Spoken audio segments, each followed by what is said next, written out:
Hi everyone, this is Zoaib. In this clip, I want to talk about on-campus teaching.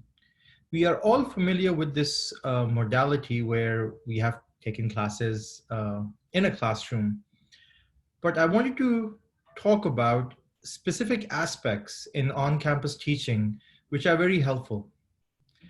In a traditional classroom, we have a blackboard or a whiteboard, and then the instructor or the teacher will then engage students in class.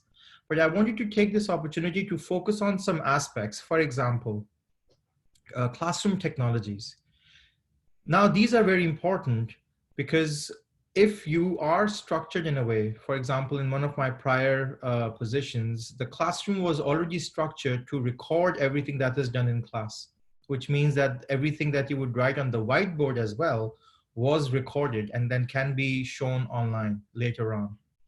Similarly, the cameras were installed in the room in such a way so that the instructor can be shown and the classroom can be shown as well.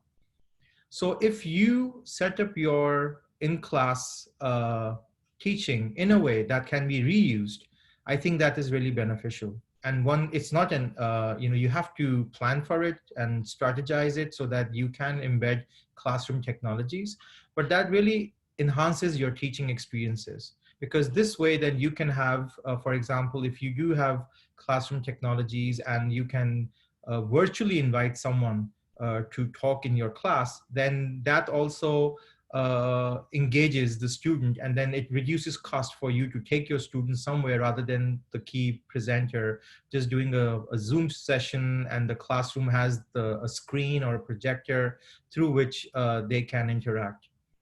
So when we teach on campus, it's very important that we identify what are the classroom technologies that we can use, and if we do plan to reuse our experiences that we are creating in class, then what are the recording technologies that you will use so that you can apply this to other modalities.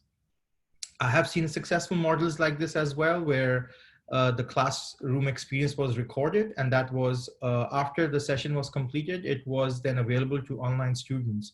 The assessments, obviously the interactions were different, but that allowed the online student to then really experience what happened in class and also what the instructor wrote on the board.